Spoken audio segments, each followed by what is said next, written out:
Screen lock jechuun maal jechuudha? Akkamitti silkii keenya nageenya karaa professional ta'een eegganna ka jedhu find my phone akkamitti si fayyada?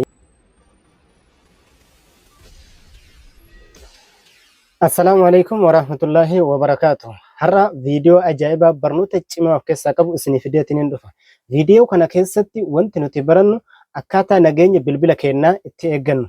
Namni bilbila qabu kamiyyuu viidiyoo kana sirriitti itti barbaada.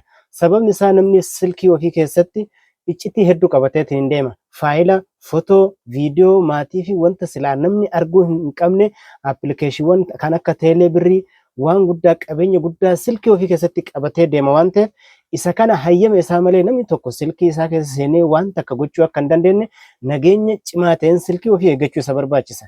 Akkamitti silkii keenya nageenya karaa professional ta'een eegganna ka jedhu viidiyoo kana keessatti takka takka waliin ilaalla waan ta'eef viidiyoo obsaan haga xumuraatitti ilaaluu hin dagatina.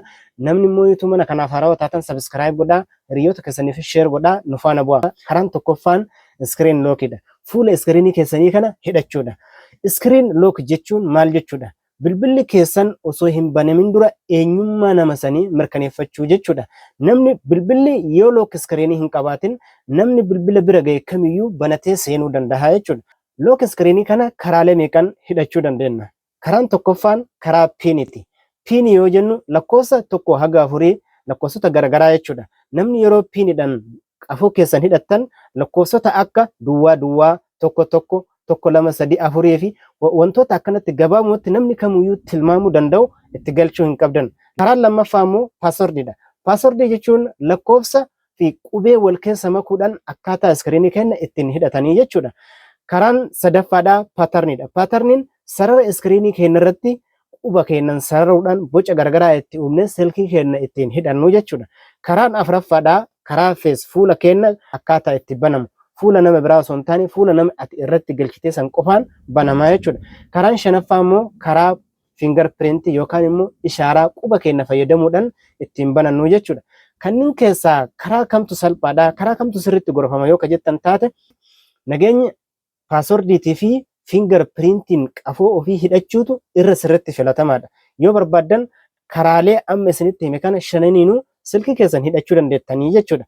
Kana haala kamiin akka hidhattan takka takkaan iskiriin irratti isin agarsiisaa nafaana bu'a. Akkaataa iskiriinii keessan itti hidhattan seetingii tartiiban isin agarsiisaa nafaana bu'a. Matarraa yeroo tokko akkanatti gadi saayitan. Mallattoo seetingii kana yeroo takka gadi tuuyitan. San booda fuula kana isinii fidaa haala kanaan ol ooftan. Bootaa lock screen and AOD bootaa jedhu kana yeroo takkaaf gadi tuuyitan. Fuula kana isinii fidaa screen lock and biometric bootaa jedhu kana yeroo takkaaf gadi tuuyitan. Asitti isin biratti qulfii isin duraan iskiriinii irratti galfattan san isin gaafachuu danda'a.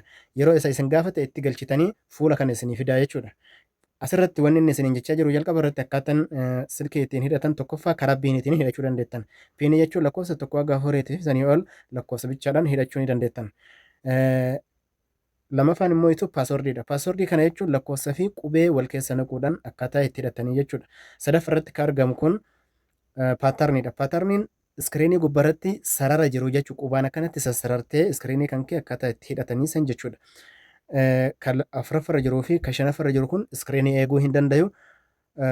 Itti aansuu danda'a kanatti afuraffarratti baayoomeetirikii keessatti feesiidha. Bootaa feesii kanarratti immoo itu silkii kan keessan fuula keessan qofaan akka isinii banamu gochuudha. Yoo fuula keessanirraa immoo fuula nama biraatti qabde silkiin hin banamu. Fuula kan kee qofaan akka banamu gochuudha. Shanaffarratti kan jiru immoo itu fingerprintidha. Fingerprinti kun ishaaraa quba kan keetii fayyadamuudhaan silkii kan kee banachuu jechuudha. Quba kan kee kurnan keessaa kan barbaadde irratti lama irratti sadii irratti illee galfachuu dandeetta. Barbaadde tokko irratti illee galfachuu dandeetta. Quba kan kee ishaaraa quba keetii irratti galfattee silkii akkaataa itti banatu jechuudha. Karaa kana shananiin fayyadamtee silkii iskiriinii kan kee hidhachuu fi eeggachuu dandeenya. Karaan nageenya bilbila keenyaa ittiin eeggannu inni biraa immoo karaa hayyama aappiidhaaf kennuuti. Aappiin tokko tokko silkii keenya irratti yoo fe'aman hayyamoota akka kaameraa, maayikiraafoonii, lookeeshinii, kontaaktii fi kanneen kana fakkaatan gaafatan. Garuu immoo aappiin tokko tokko hayyama isan barbaachifne gaafata. Inni kun immoo silkii keenyaaf balaadha. Isa kana immoo haala kamiin sirreessina? Aappii tokko hayyama isan barbaachifne argachuu fi hayyama isa barbaachisu qofa kennuufi. Fakkeenyaaf kaameraa waraabaatiin hin jira.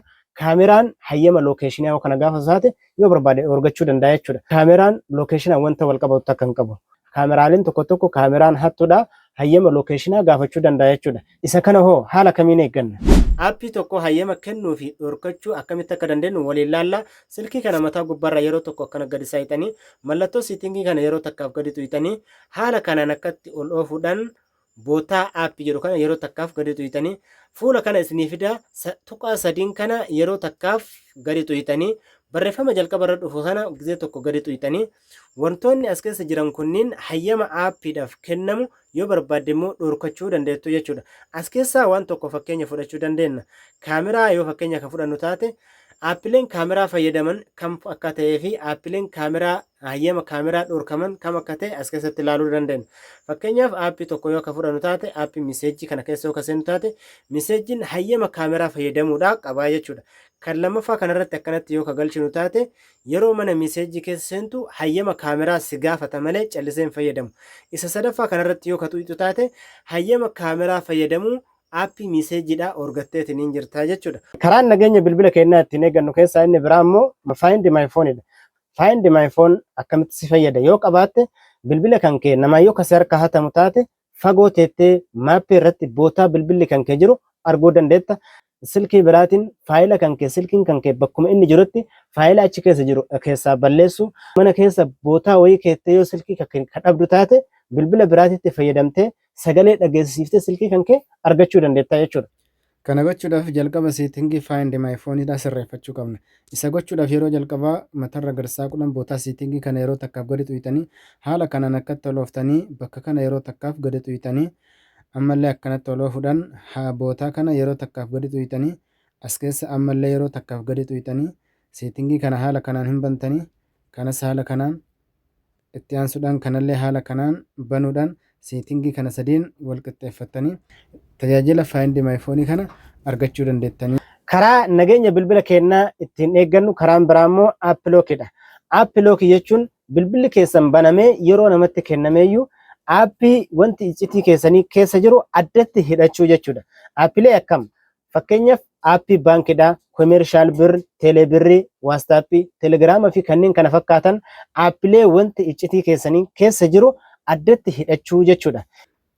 Aappilooki fayyadamuudhaaf jalqaba irratti wanti isin godhachuu qabdan akkana gadi saaquudhaan bootaa siitingii kana yeroo takkaaf gadi tuqxanii haala kanaan akkatti ol oofuudhaan as keessa gadi seenuudhaan haala kanaan ol ooftanii bootaa kana yeroo takkaaf gadi seentanii akkana ol ooftanii bootaa kana seenuudhaan paaswordii yookaan paatarnii ta'e itti galfattanii san booda aappii barbaaddan hidhachuu dandeettan. Nageenya bilbila keenyaa eeggachuudhaaf inni biraa vaayirasii irraa of eeguudha. Vaayirasiileen karaa kamiin bilbila keenya seenuu danda'an? Inni tokkoffaa aappii hin beekamne buusuu, liinkii shakkisiisaa tuquu, waayifaa hawaasaa fayyadamuu, bulutoozii yeroo dheeraaf banaa dhiisuu jechuudha. Karaa kanaan vaayirasiin aappii keenya keessa seenuu danda'a. Vaayirasiin aappii keenya keessa yeroo seene miidhaa akkamii geessuu danda'a? Maqaalee keenya, paaswordii, iimeelii, footoo fi wantoota garaagaraa nu harkaa hatamuu danda'a jechuudha. Akkamitti irraa of eeguu dandeenya yoo jennu taate tokkoffaan aappii yeroo buuftan pileestoorii fi aappistoorii malee karaa biraatiin buusuu irraa of qusadhaa. Aappiin keessan yeroo aappideeti gaafate aappideet godhaa. Google Play Protect immoo on gochuu hin dagatinaa. Aappii yeroo buuftan baay'inaan riiviyuu isaa ilaalaa. Liinkii hin beekamnellee akka argitan hin tuqinaa. Akkasuma immoo waayifaa hawaasatii fi bulutoozii bantanii dhiisuu irraa of qusadhaa isiniin jedha. Mallattoolee vaayirasiin silkii keenya seenuu ittiin beeknu keessaa muraasni baatiriin saffisaan dhumuu, silkiin keessan likkii malee o'uu, daataa saffisaan xumuruu, herreega yookiin mallaqa osoo hin beekne silkii keessaa dhabuu, aappileen hayyama keessaniin malee silkii keessan irratti bu'uu fi wantoota kana fakkaatan silkii keessan irratti yoo argitan taate mallattoolee vaayirasiin silkii keessan keessa seenuuti. Karaa kana malee vaayirasii akkamitti ofirraa eeguu dandeenya yoo jennu taate karaa vaayirasii silkii keenya keessa jiru ittiin sakattaanu karaa lama isinitti agarsiisaa nafaana bu'aa. Jalqaba mataa gubbarraa gadi saaquun mallattoo siitingii yeroo takkaaf gadi tuqxanii haala kanaan akkanatti ol oofuudhaan bootaa kana yeroo takkaaf gadi tuqxanii ammallee haala kanaan akkatti ol oofuudhaan bootaa kana yeroo takkaaf gadi tuqxanii ammallee asitti yeroo takkaaf gadi tuqxanii isa kana turn on jettanii hin bantanii iskaan jettanii tuqxanii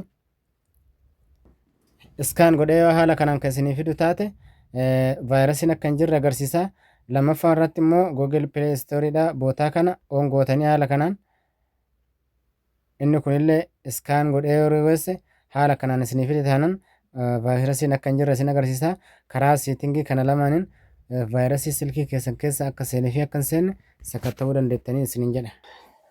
Karaan nageenya bilbila keenyaa ittiin eeggannu kan xumuraa kan isinii qabaddeetu hin dhufe baakaappiidha. Baakaappii jechuun daataa kee kooppiidhaan bakka nageenya qabu wayiititti tikfachuu jechuudha. Bilbilli kan keessi harkaa cabuu danda'a, hatamuu danda'a, akkasuma immoo baduu danda'a waan ta'eef yookaan immoo daataan si harkaa haqamuu danda'a waan ta'eef daqiiqaa muraasa keessatti iimeelii keetiin silkii biraa ta'e silkii kan keessatti daqiiqaa muraasa keessatti deeffachuu jechuudha. Karaalee kamiin baakaappii goona kan jedhu waliin ilaallaa. Baakaappii gochuudhaaf jalqaba wanti gochuu qabdan mataa gubbaarraa yeroo tokko gadi saayitanii mallattoo siitingii kana yeroo takkaaf hin tuqxanii haala kanaan ol oofuudhaan akkaawuntiin da baakaappii kan jedhu kana yeroo takkaaf gadi tuqxanii bootaa kana yeroo takkaaf gadi tuqxanii bootaa baakaap now jedhu kana yeroo takkaaf gadi tuqxanii baakaappii godhachuu dandeettanii. Karaan biraa immoo karaan lammaffaadhaa asumaan duubatti deebitanii kan kana Google Drive keessatti godhachuu barbaaddan asiin gadi tuqxanii baakaap turn on kan jedhu kana akka gattuquudhaan haala kanaan tuqxanii akkatti baakaappii godhachuu dandeettanii jechuudha. Amma automaatikaalii baakaappii naa godhaa jechuudha. Haala kanaan sirreeffachuu dandeettan. Namoonni viidiyoo kana jaallattan dursa laayik gochuudhaan hiriyoota keessaniif sheer godhaa. Akkasuma immoo namni mana kanaaf haarawaa taatan sabiskiraayib gochuudhaan mijabeessaa isiniin jedhaa. Hundi keessanuu nagayaan turaa horaa bulaa.